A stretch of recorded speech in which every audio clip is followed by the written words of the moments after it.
Everybody, this is Praxis, and I just got word yesterday that the excavators, the heavy machinery and everything is finally moved out to the site.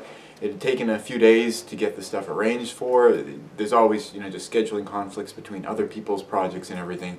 So it took a fair number of days just to get to this point. We also had, some issues with mud and, just foul weather and everything, but it sounds like we're finally able to get going, and it seems like within the week we should have our foundation in.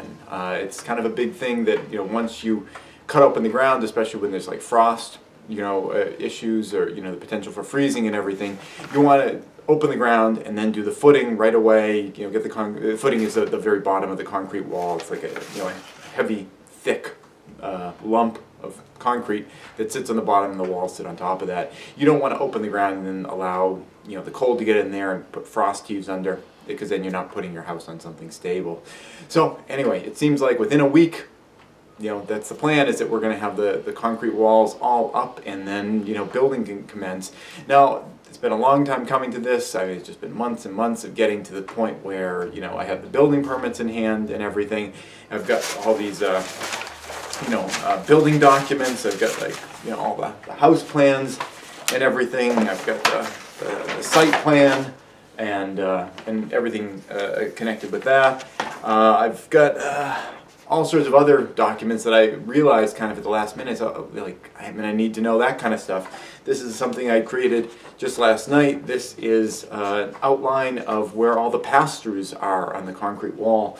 When you throw up a concrete wall, it's mostly contiguous concrete, but there are all sorts of things you need to have coming in and out of the foundation. The most simple one is just the well line. Where's that going to come in? Because that comes in underground. Where your septic goes out, that goes out underground. You have to put the holes in there. Well, you don't have to, but it's preferable to put the holes in there so you don't have to be cutting through concrete later. But especially for this design, I have a lot of holes that are going to be for other things that are kind of unconventional. There's a hole right here through this is kind of a top-down view of our foundation. There's a hole up in this upper left corner that is a pass-through for gray water to be going out to the greenhouse area. We're going to have like an overflow tank in there, and I'm going to need to have that gray water pass through a very specific elevation to go out into the greenhouse. On the other side over here, right near where the kitchen sink's going to be, there's going to be another gray water out. There's going to be a place for air to pass for the wood stove, because I'm going to be getting outside air for the wood stove, and I've determined the best place to get outside air from the wood stove is from the greenhouse.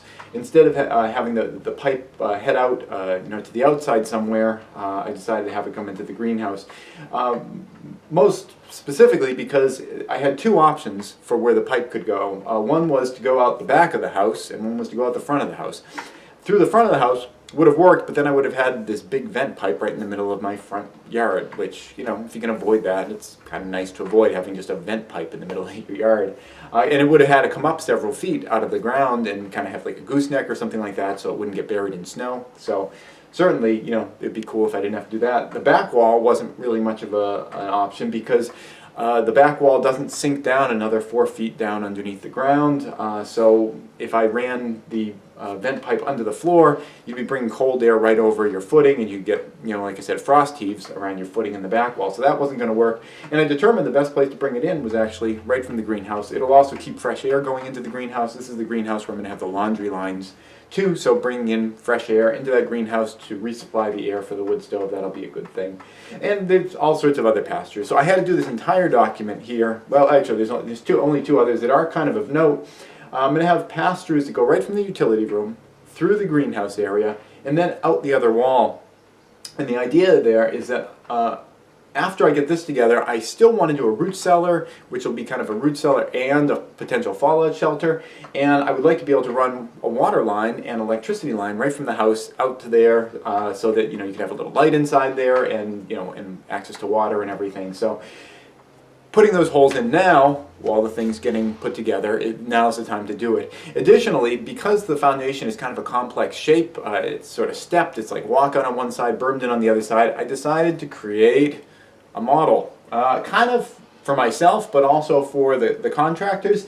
I think you know, seeing plans is great, and you know, you get all the dimensions on there and everything, but there's nothing like a real physical thing that you can kind of look at in your hands and make sure that everybody's on the same page. Now, this isn't to scale or anything like that, but when I get out there on site, you know, I can orient this, and the people that are going to be putting up the walls, they can instantly know exactly what this shape is supposed to look like in the end. This is the main house area. This is about 24 feet by 33 feet. Actually, it's pretty specifically 24 by 33. And then it has these two little greenhouse things coming off to the side. Each one of them is 13 feet wide by the same 24-foot dimension. There's this little entryway here where the roof will slope down, so you kind of step in here so you're not in the rain while you're trying to open up the front door. You go through there, meander into the front door of the house here. So I put this thing together so it'll be really clear, really obvious to people exactly what this thing is supposed to look like, and everyone will have it in their head, and it'll just eliminate more possibilities for mistakes. I even went to the point of kind of putting this paint job on here that shows where the final grade levels are supposed to be. And you know, a lot of the contractors probably can just look at the plans and be just like that, they get it, but you know, there's always mistakes. This is real life, this is the real world, and anytime that you can head off a potential mistake by reiterating something or explaining it in a different way, I think that's always time well spent, because it's always a lot easier to avoid a mistake than it is to fix it after the fact. I don't know if I can say the word always, maybe sometimes it's the other way around, but generally speaking, it's better to avoid a mistake because it's oftentimes a lot of work to try to make up for it. So tomorrow's the day. We're going to be over there and directing, you know, when they start digging into the ground, because there's a lot of question marks. Once we get into that hillside, what are the rocks like? How big are they? Can they be moved? And how is this thing going to orient around them? That's it. I'll see you tomorrow. Big day. Thanks for watching. Please subscribe for new videos all the time. And if you'd like to support this channel, you can do so either through Patreon or PayPal.